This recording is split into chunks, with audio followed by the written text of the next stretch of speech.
Hello, this is Lisa Russick, and I don't know why my voice sounded like that. I think it's because the guest here, Rich, has been talking, and I've been talking, and we just can't stop. So we're finally starting this podcast called We're All Psychic.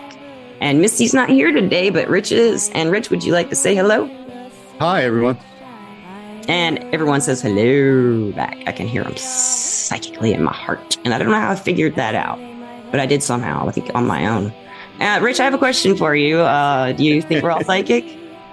Absolutely. I think that inside of all people, there's a communication that comes from outside of us that we can tap into.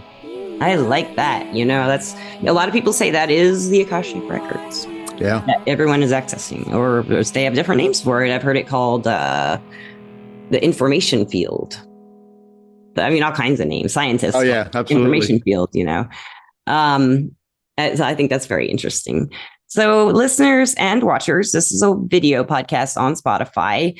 And Rich and I are going to talk about something I've never talked about on the podcast really much, except maybe in the very beginning, but not much, because we mostly interviewed guests. And we were writing back and forth emails. And he told me he was self-taught as well, like I am. So we wanted to talk about doing that ourselves. And I wanted to hear how he did it, and he wanted to hear how I did it. We were just going to discuss that. And some of you may really relate to this, especially if you don't know what's going on, like me. I was, and still kind of am, but not, you never really know what's going on in the world of the metaphysicals. Energy works maybe, but you kind of get some better ideas, right, as time goes by. Absolutely. Yeah, absolutely. Yeah. So what was the first thing that like made you were you always doing like intuitive? I mean, did you always know something, but you didn't know what it was? You were sensing anything, or were you around it when you were younger, or anything like that? No, it's different with me. I have a different story. I guess I started like 15 years ago. Prior to that, I was a undercover narcotic detective, criminal investigations detective. Yeah. And so, there was this moment like 15 years ago that I just was kind of at a low point in my life. And I started to explore whether or not there's a spirit that lives inside of us. Does God really exist?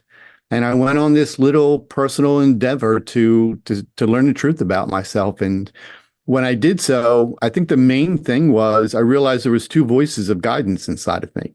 Really? Like there was times, Leash, like when you just know the loving thing to do, the right thing to do, or sometimes you'll say to yourself, I don't know why, but I know I have to do this. That wasn't me thinking. It was like some kind of force that was drawing me, or even what I had a natural love for. I go, like, I didn't make that choice, but I love this job more than this one, or I love this hobby more than this one, or I like this person more than this person. I'm like, it seems like there's this guidance. And I said, everybody has this. And I said, it's the coolest thing. So what if I just paid attention to it? And so I started just learning that very often when I focused on that guidance of what I had a natural love for, or what I knew was the right thing to do, a second voice would come in and talk me out of it. And I said, that was my brain. That was another voice that was resisting it. Yeah. Yeah. And at least it was the coolest thing, because it was like that second voice was telling me not to be unloving, was telling me to violate people's free will, was telling me to be very controlling over the other people in life. Weird. And it was like this resistance. And I said, well, what if the first one was my spirit? So I became a student of it. Yeah. Yeah. Of any kind of energy that we get drawn to, or if I had a natural love for something, I looked at that as a spiritual energy and not physical. And so I started going in that direction, right? I totally agree. Is it spiritual? I don't know. I just think it's there. It's energy. It's a biome. It's everything. It's everywhere. It makes, like you said, it's inspiration. Yeah. It is. Where do inspiration? I've talked about that before. Where does an idea come from? Sometimes that cat, maybe, or is it divine, or is it just, some of them just hit you, just aha moments, or just like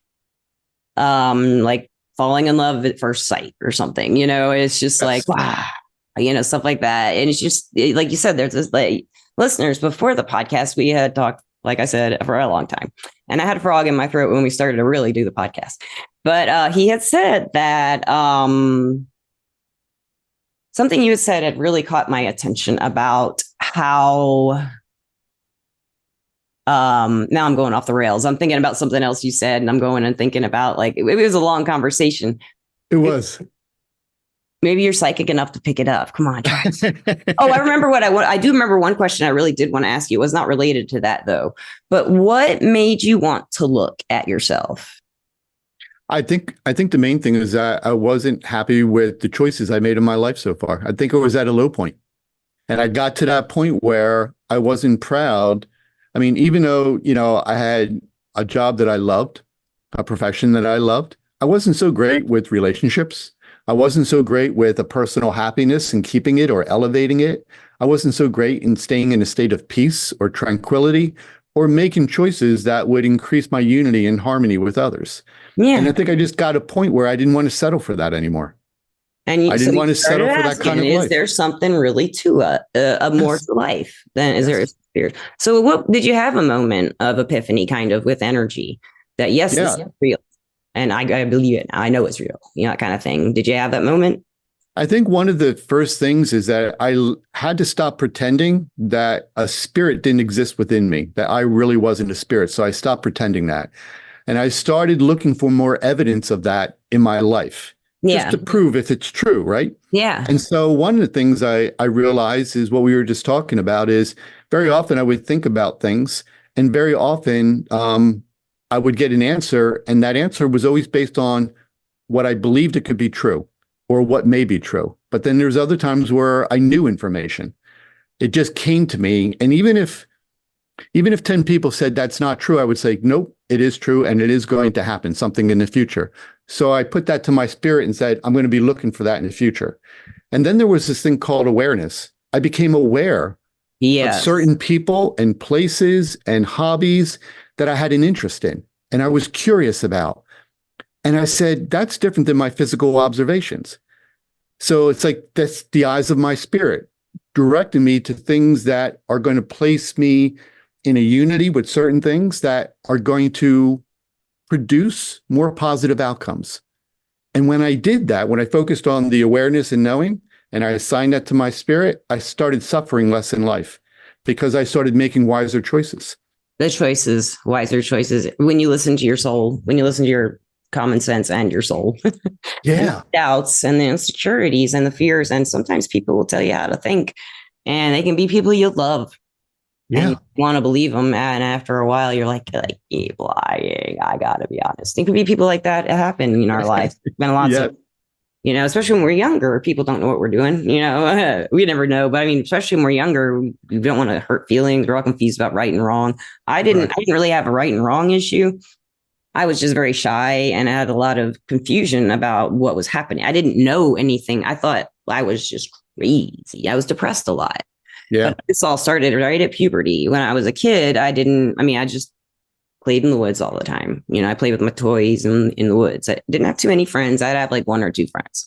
I had a really best friend named Diane, and she loved to play all those games with me. Like, go out in the woods and pretend we're, like fairies and, make a fort and pick flowers and make little, she loved doing all that stuff.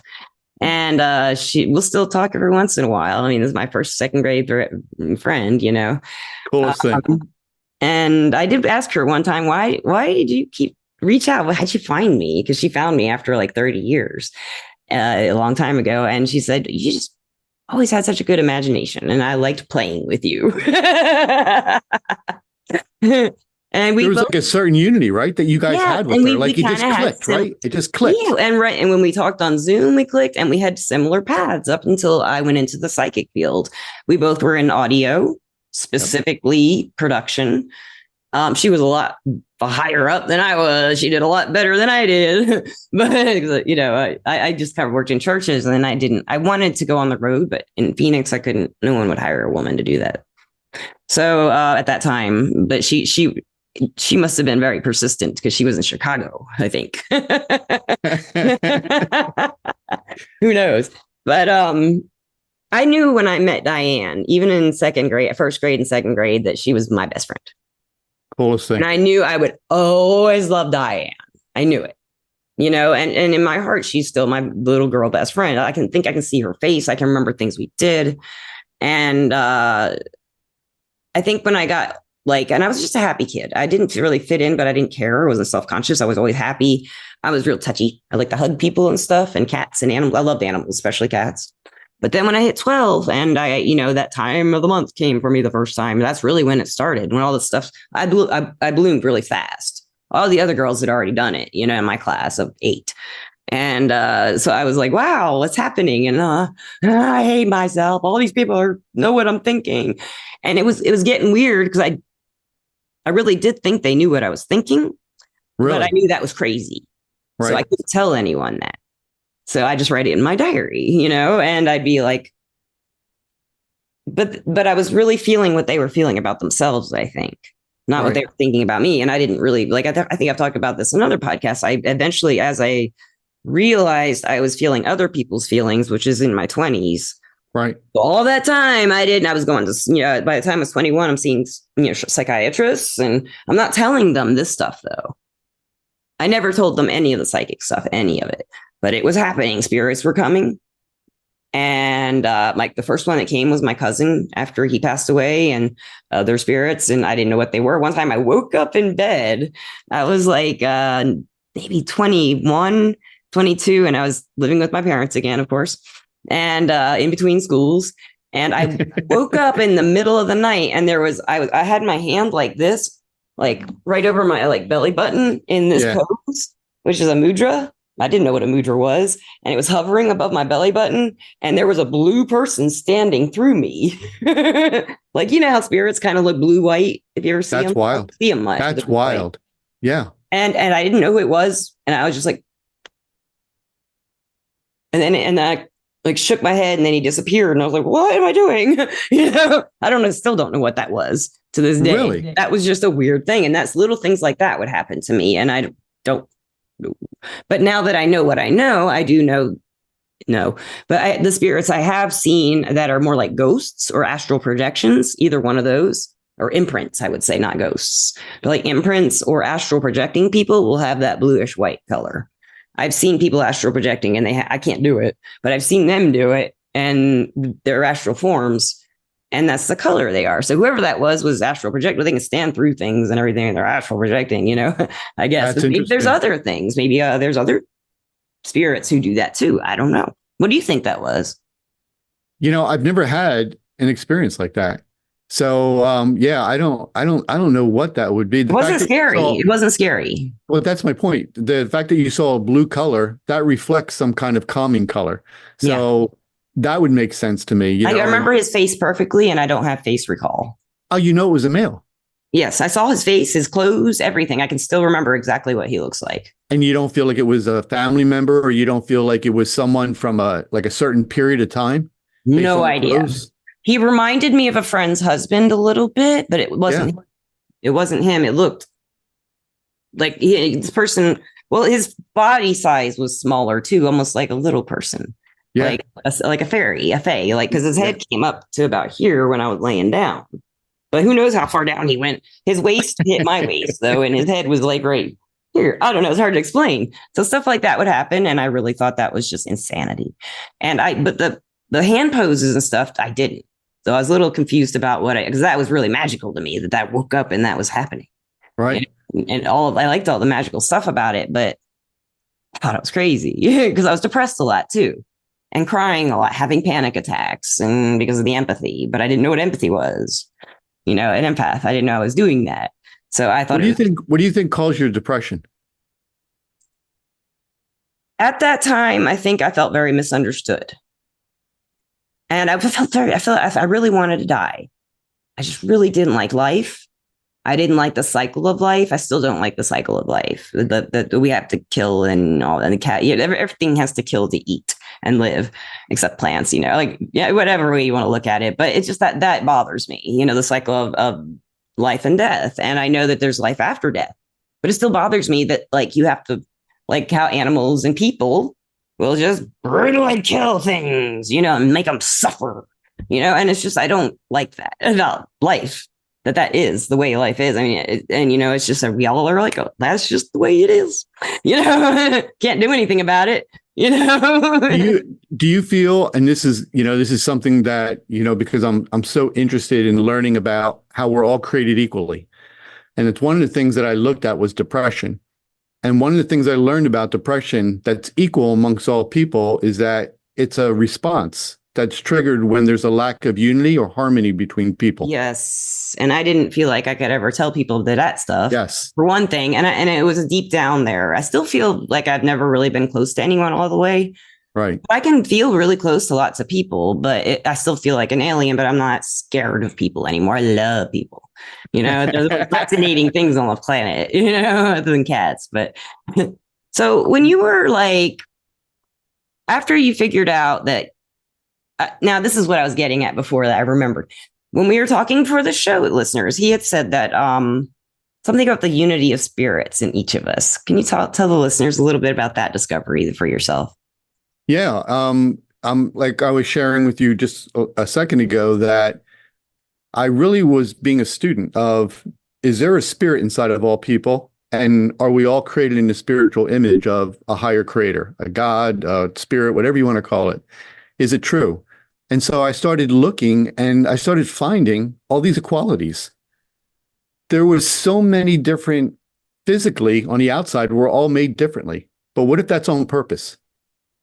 What if we were not supposed to see one another based on our differences? But what if you had a more spiritual set of eyes and you started looking at people within them? Yes. And if there's a love, right? If there's a high level of love and a high level of wisdom, then physically it really doesn't matter. So I started approaching life that way, where I started listening to people's words. And instead of taking them personally, like being offended if they talked in an unloving way, I said this to myself. I said, what if they're just telling me that they've learned an unloving way, or they learned from a lack of wisdom? Yeah. So now I stopped taking it personally, and I said, they're just talking about themselves. And so then I used this to know who to share my life with and who not to. It was like a really great, I started shifting my viewpoint. And instead of trying to change people, I let the words tell me whether or not there was someone I wanted to share my life with. And I said, valued yourself more. Yeah. I said, what a great gift if all people to themselves, they just knew who to share their life with, and how many times were meant to show courage and walk away from the people that aren't spiritually learned or don't have a high level of love or wisdom inside of them. So I started looking at life more equally like that.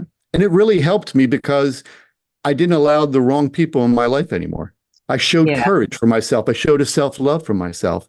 And it was cool about what you said, because when you moved away from people that you didn't have a bond with, a unity and a harmony with, that triggered a reaction of depression, it got lifted when you met Diane. Yeah, that was second grade. I wasn't depressed as a kid. I was depressed all my life until I was 35, like 33. But when I had bipolar disorder and schizophrenia. But it's all caused from a disorder. It's a collagen disorder. It's called hypermobile Ehlers-Danlos syndrome that I got diagnosed with a few years ago. But it's usually diagnosed in your 40s because it manifests as psychiatric disorders that are very hard to treat. And mine were. And I tried every medicine, you name it, medicine. Back from then, I knew them all, and I all didn't work, and they all had terrible side effects, and I just kind of made the best I could. And it did. When I finally got a really good medication for the hallucinations and the delusions and the thought insertion and stuff like that, I knew what was happening. But I also by then had accepted that I was having psychic experiences. I was reading cards. I had learned about myself through doing readings with people, and really writing about myself. I always kept journals, and I always wrote about what I was thinking about and stuff. And I just decided, this is really happening. I really am a psychic because I just have to. It's just I can't live any other way. It's real. And I slowly told people. I didn't like telling people. People laughed. They didn't believe me, but they still asked for readings. And the spirits, I can't explain mediumship. But I don't know how that works, but they've always been kind of round, I guess. They're just always there. But when I was 33, a doctor gave me a medication called loxapine, and it's a typical antipsychotic. Whereas they'd always been throwing these atypical antipsychotics at me that they now use as bipolar medications. They don't use them as psychotics. So this one worked for me. And for the first time, I could tell the difference between the psychic and the imaginary delusions, hallucinations, and all that. Even if I take Tamiflu, I can tell the difference. Tamiflu, is that it? You ever taken Tamiflu? I haven't. If you ever have the flu, take it. Okay. It cures the flu when you take it? No. Oh, okay. It makes it kind of fun. It makes the flu fun. You have a different approach to the flu than most people. Yeah. Only with Tamiflu. Most doctors won't give it to me because of my psychotic issues. But what's interesting is that a lot of those have faded away as I've worked with energy. I have everybody who's listening to this, some of you know this right now because you're going through it.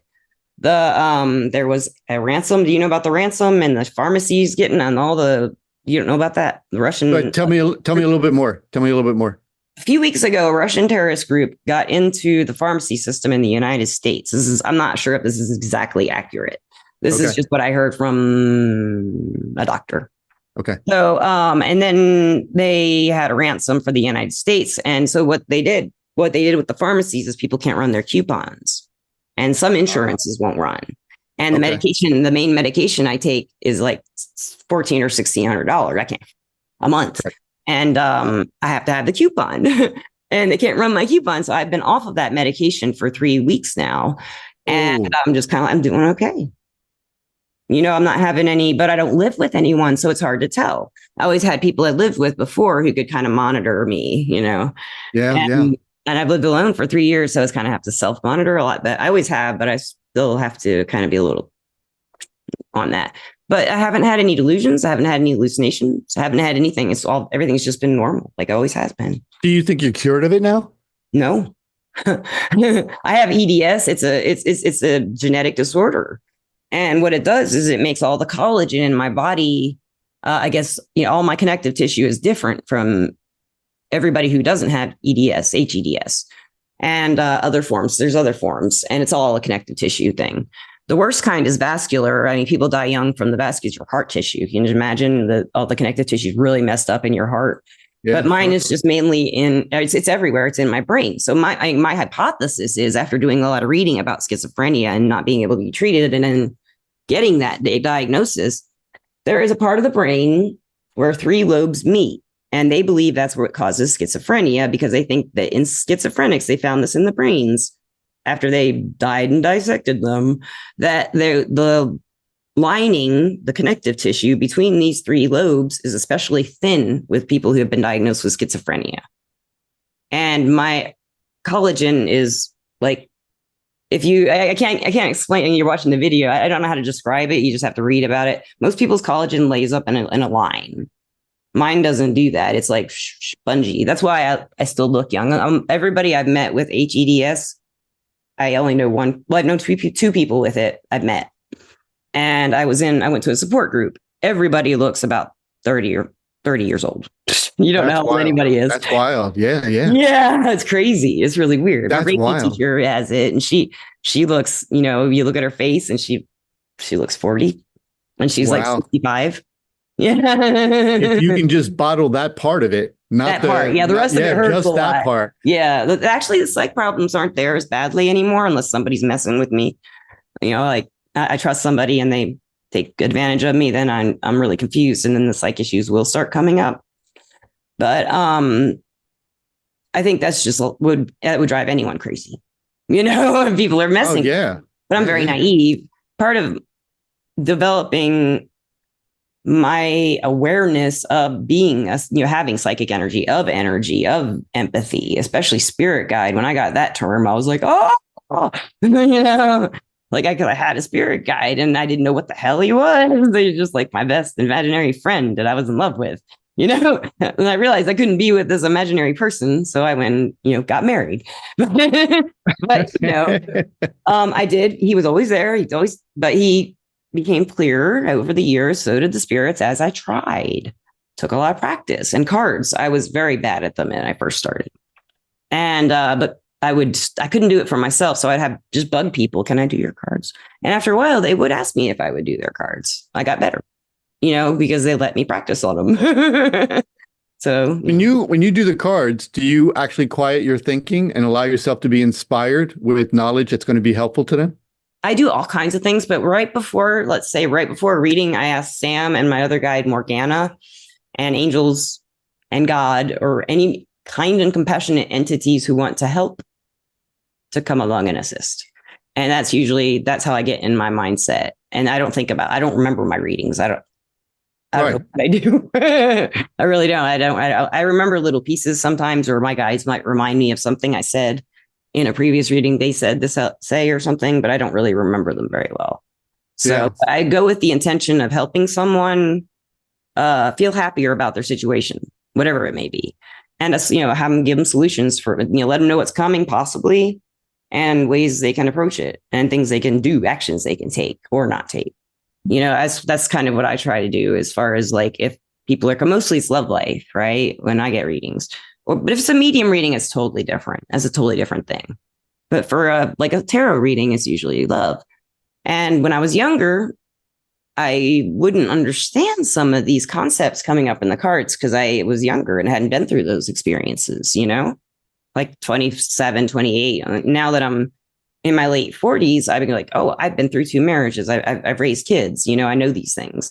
Whereas when I was reading for like a 40-year-old at 27, it was kind of hard to relate to her because I was not very mature for one thing. And I didn't know those experiences. So adding life experiences to the study and practice, I think really made a big difference where I get how I am with my readings now. And the confidence, that's not really confidence. I just feel like I have to, I just want to, it's not confidence. You know what I mean? Yeah. I want to. Yeah.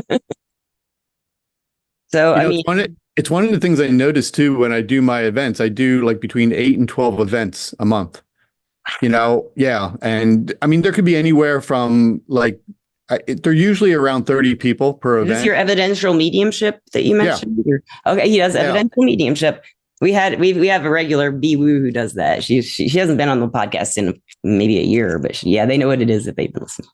So it's cool because again, I'm interested in what equally applies to all people. And that's what I share with people about inspiration, that I'm actually inspired with information that's not first stored in my head, during the events. We're talking to people that are in spirit. Yeah. And they're actually using a pathway, a communication process that's not involving our thinking. No, it's imagery. Yeah. Right. But it's something that's superior. So we go and demonstrate the accuracy of it all. We're showing people a superior communication by going, watch how accurate I can be, but I'm not asking my brain to think about it, nor is any of this knowledge stored in my head. So now you're seeing evidence that you're a spirit. And that's what I try to share with people. That's beautiful. That's all you're going to watch me do. And when, like, for instance, this is common, me pointing to someone in the audience specifically, not the whole room, but one person, and saying, your brother's passed in spirit. He'll tell me his first name. He'll tell me how he passed away. He'll talk about things that they might have on him, past experiences, past memories, like a lot of detail. And then I'll share with people that you're watching an inspiration process. You're watching a superior process. And if I share 15 pieces of information and they're all accurate, isn't that great? Can't we now shift that to our everyday life and make choices that way? I just kind of had this idea. Can we do it with each other? Yeah.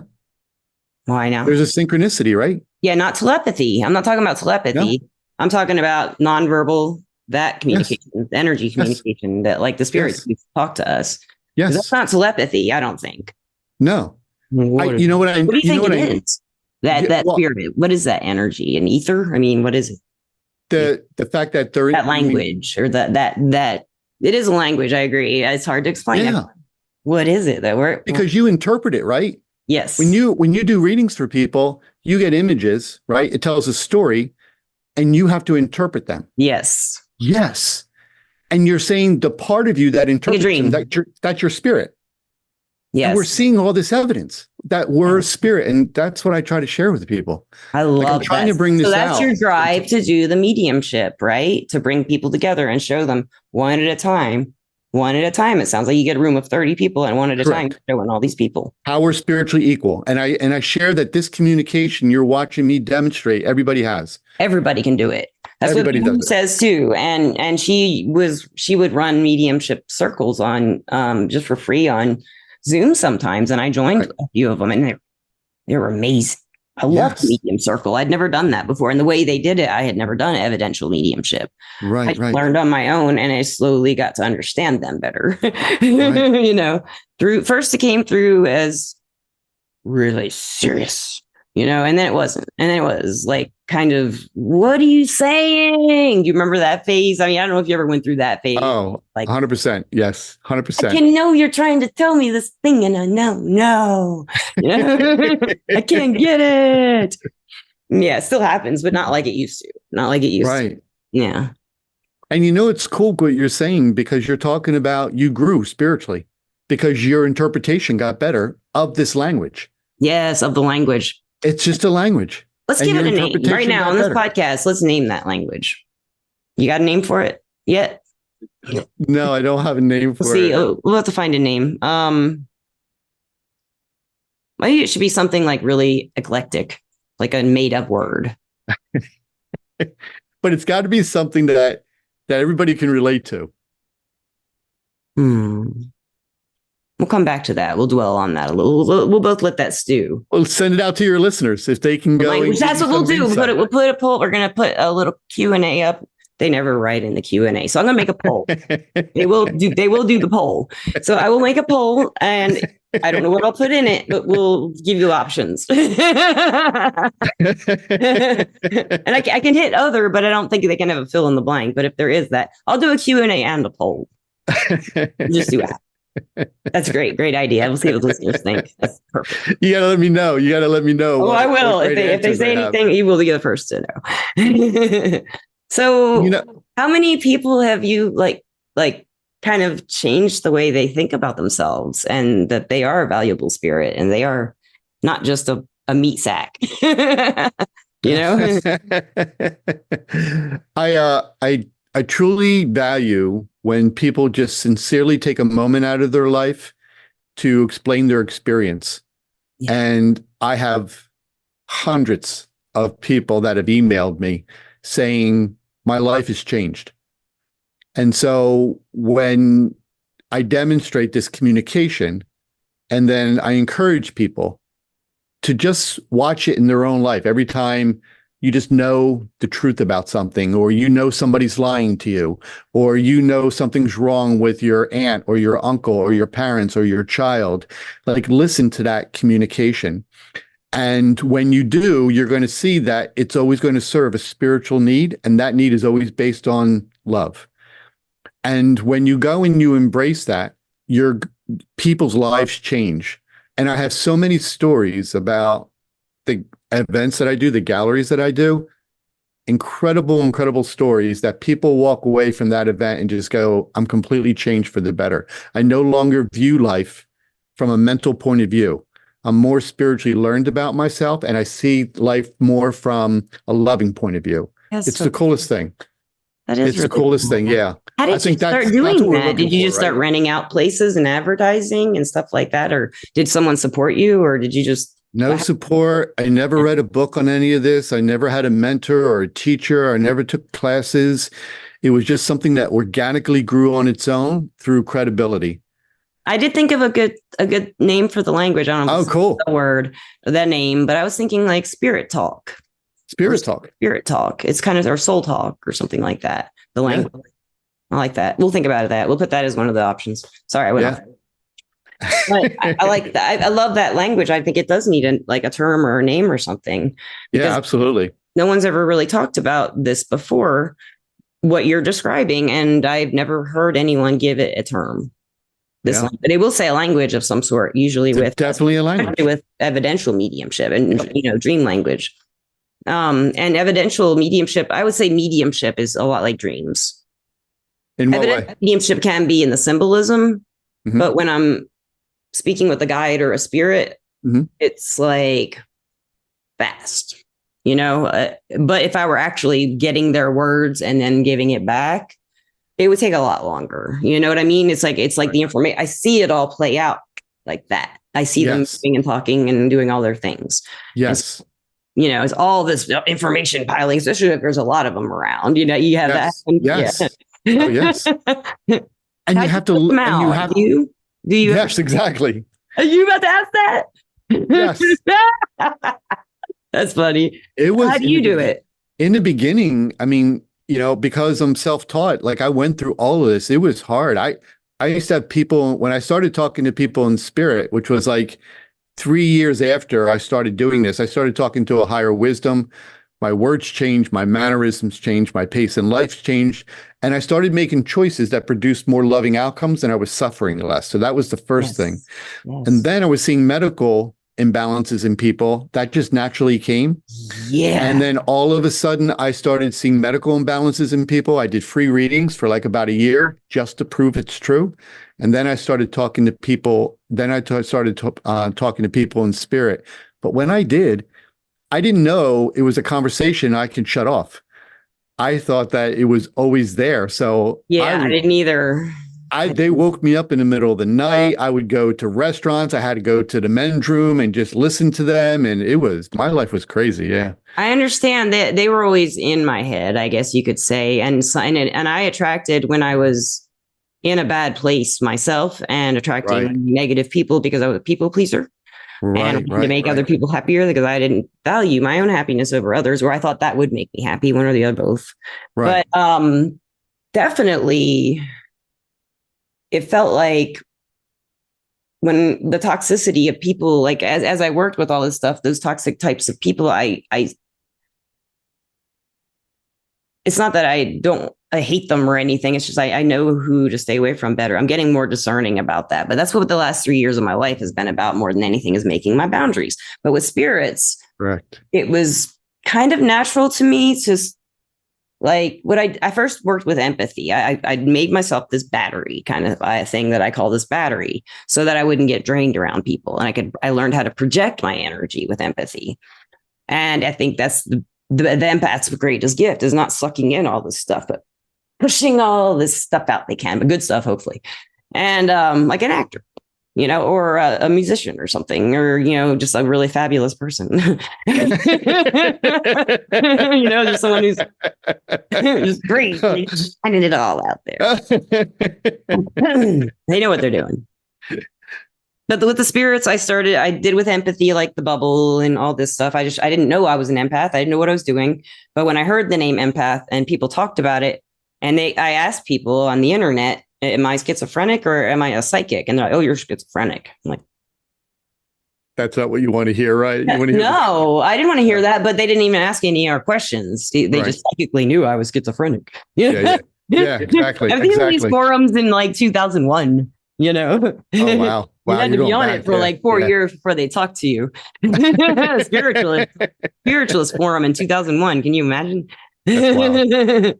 It's hard to crack in there with my jovial attitude. Most of them were witches and they didn't like my jovial attitude.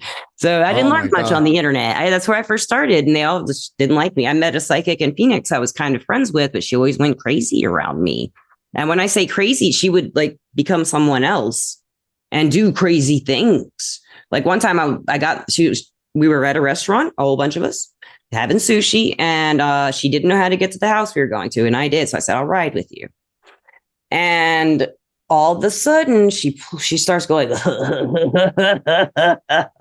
was really weird laughing, and her eyes were all weird. And this is in Phoenix, Arizona, on like one of the 101. Was she driving the car? Oh, that's even. And she pulled into incoming traffic on like a six lane highway on each side. She pulled into the other lane of incoming traffic. We drove between two trucks. They moved out of the way. And she just kept doing that laugh. And I was in this place where I wasn't even scared. It was really weird. We weren't messed up or anything. We had sushi, and it was just like, we got to their house and she just kept doing that laugh. And then that night I had 2 glasses of champagne. At that time, that was nothing. And she had 2 glasses of champagne. So, And from what I heard after that, she drank champagne all the time. She liked that champagne. So, at the time, she never stopped drinking it after that. And I admired her so much. I wanted her to be my friend and teach me psychic stuff so bad, but she was just like, you make me weird. So, but that's the only psychic I ever met. And she did teach me some stuff. I did get a tarot deck from her through someone else who didn't like the deck. And that's the one that worked for me. It wasn't a traditional deck. It was the Osho Zen. And I was like, what with the words? I can do something with this, I can do something with these words maybe. And I tried it and felt good, felt good. Made me think. I think what you're saying is true. I think a lot of people go through this moments where they're receiving information through their spirit, psychic, intuition, and there's nobody around them to educate them properly. That's why I started the podcast. Yeah. Smart move. Yeah. Because I was like that, and you were like that. A lot of people are like that, and if they can find any way to get any kind of help, that's why I started it. And Misty, if it weren't for Misty, the podcast never would have evolved anywhere. And Everclear, of course, the sponsor, but because they let us interview all the psychics. I worked there, and they let us interview whoever wanted to on the platform. So I got to meet. You're talking about the alcohol Everclear, right? No, it's funny. It's Everclear. Okay, well. I'd like to thank our sponsor, Everclear. Yes. Everclear is an advice app and website. Awesome. Where you can get advice from psychics and empaths so you can get the clarity you need to create the life you deserve. So that's the coolest thing. I love it because I don't like giving advice unless I'm asked for it. And my job is I'm asked to give advice. Yes. So I don't have to wait to be asked for it. I just tell them. If I'll still usually wait till they ask. But if the call is ending and then no advice has been given, I will say, the advice is at the end. This is an advice app.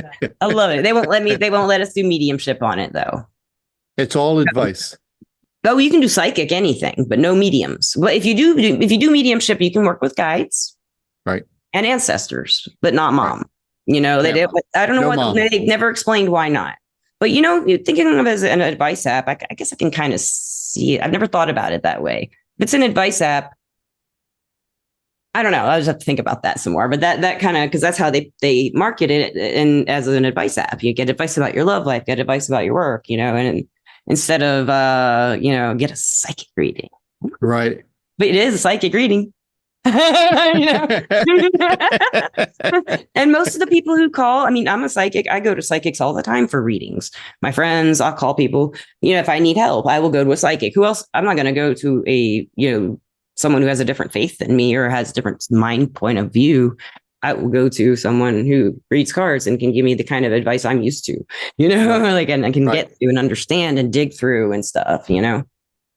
And so I've called a lot of the Everclear advisors and they're all really good. They're all really great. Never had a bad experience. And they don't know I called that. Now I assume Maya, she was just on the podcast and I did tell her I have written her before. And she was like, were you the one that? And I was like, yeah. It's so fun. But that was really great for me, for Everclear to do that because I made friends who were in the field and they were all like, they had maybe a psychic friend or two. And then we all kind of talk to each other. We all have all the coworkers. Some of them left, some of them went other ways, some's still there. But they'll come back to the podcast and we all write. And most of them are women. We all keep in touch and we just do readings for each other about our lives on a regular, to help each other out. And I think it's so cool. But like all my life, I was isolated. But I do want to get back to the spirits about blocking them out. What I learned, and it was a big deal to do this for me, and it took practice, was just like, I don't know how to put it into words. The best way I would tell people usually is I have a wall up and I invite them in. But that's not really how you visualize it. Is that what you're doing? No, I don't really. That's how I tell people it is. But what that's what you tell people. They just kind of, I don't know how to explain it. That's the best way. But there's no wall up. They're not here. I do not see you. It's like I'm dialing in. It's like, a lot of people on the podcast will talk about tuning into a station. Yeah. It's kind of like that. I've kind of learned how to tune them out of my station, Correct. Especially the ones with the bad voices. Like you had those two voices. Some of them have a bad voice. And it's hard to, when I was younger, so a lot of those came through. The ones who wanted to tell me, you suck. You suck. Stuff like that. No one wants to hear that. And that wasn't me. You were telling me that earlier, like you just hear these voices, like two different kind of points of view. Right. And it was like, like your spirit and you said, yourself kind of arguing, not arguing, but showing you different insights of ways to look at things. So correct. I can't remember if that was during the podcast or before the podcast. So, have you written any books, or where do you perform? Where can people find you and actually come see you? Mainly in New Jersey. I have a website and a Facebook page. It's called Expanding the Presence, and it refers to expanding the presence of love within inside of you.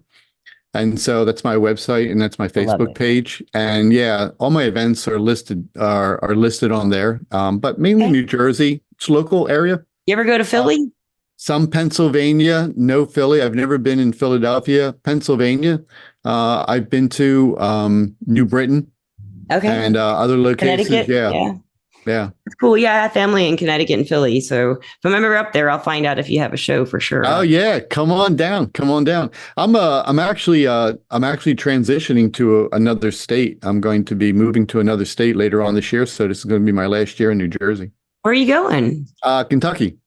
Really? Yeah, we're gonna. Really my wife and I are moving to Kentucky. Are you going to Lexington? What's that? Are you going right outside of Lexington? Right outside of Lexington. There's a good spiritual community around there. Oh, great! I didn't know that. That's great. Well, I think there is, because a lot of old workers from 2010 to 12, back way when I worked on that line, they a bunch of them moved to Kentucky because of that. That's so cool. The Lexington areas, because it was kind of accepted there, and they all wanted to live somewhere it was more accepted. So, and in a quieter place, not a city. So I think you'll like it there. It's a good choice. What made you decide to go there? Vision. I had a vision about 4 or 5 years ago that we were supposed to go down, and then the vision just kept on repeating itself. And then this year, I was inspired that this has got to be the year to go. So I always listen to whatever I'm inspired with. Yeah. There's always a meaning behind it. Something meaningful will come. Yeah. That's really cool. Yeah. Well, I guess, you have any last advice for the listeners about anything? Let's see. Let's say they are just like you and me. One is terrified and thinks they're crazy, and one is exploring the spirit and realizing things, and has probably done the same thing. Maybe you thought you were crazy at some point. I don't know. You didn't say that. But what would you tell both those people? Like, the one who thinks that they may be crazy and the one who's like, there's more to life. One of the things I think that I say to people that people find to be helpful is when I talk about our human creation, you have a mental intelligence, but you have a spiritual intelligence. The spiritual intelligence always, always, always makes choices that are based on love. And it's always, always, always the first voice that you're going to hear. Yeah. Your mental intelligence will usually use a tactic known as fear to talk you out of doing what you're spiritually guided to do. So if you're being pulled in a direction to a certain job or to be around a certain person, that sense that you're being drawn to, that's your spirit, and then wait for your brain to create fear as a reason to talk you out of doing that.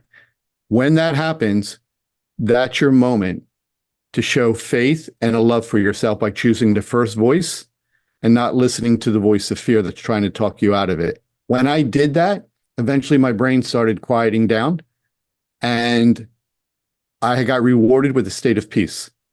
And that's how I knew I was shifting into the right direction. So shifting towards listening to that communication more. So it's just a choice that we all have as people. Like I said, I'm always looking for something that equally applies to all people. We all have those choices to make.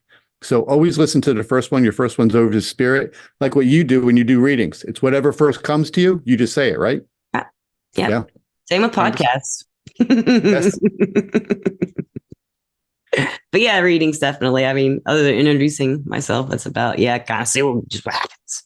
Have you ever, I've had calls where someone, like, I introduce myself and they don't say anything. Like, I just start talking. Start talking about yourself. Yeah. So that was really good advice. And thank you so much, Rich, for being on the podcast. You have been a great guest, and I've just loved it. I wish we had recorded the other half of the conversation we had before the podcast. That was great too. Yeah, man. And I will definitely put all of his information in the description of the podcast that he would like you to know, his website that he said and stuff. And with that, I guess, would you like to say goodbye? Thank you, everyone. Thank you for listening, and thank you for blessing my life. Thank you for being on the podcast, and thank you for continuing to teach people that they are important and they have hearts that are important, and love is what's in their heart.